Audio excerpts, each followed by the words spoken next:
Então agora eu queria falar sobre um pouco o porquê da guerra, porque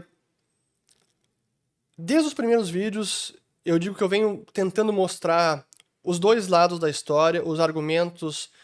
pelo Putin e seu regime, dos dissidentes, do Ocidente, de quem também no Ocidente discorda do que está acontecendo. Eu quero trazer mais alguns depoimentos nesse sentido, porque a verdade é que é um conflito que remonta talvez desde a década de 90, se a gente quiser voltar mais ainda, mas pelo menos desde o fim da Guerra Fria,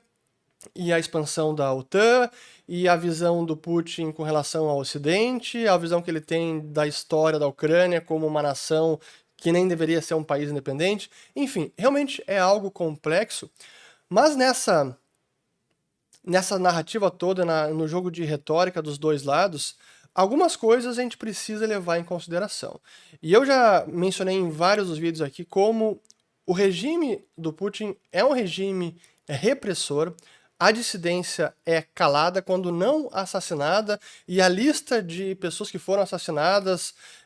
e que eram críticos veementes do Kremlin assim, é impressionante.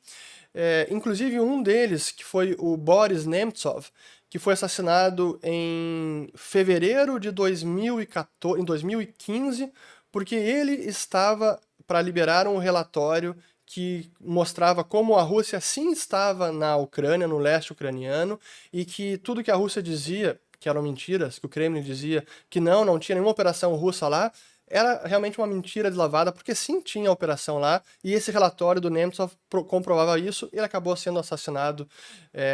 a metros do Kremlin, assim, é impressionante. Ele como muitos outros. Mas ali ainda no conflito, no início do conflito,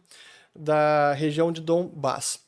Mas eu quero mostrar agora um dissidente russo, que é um dos bilionários russos que radicado já na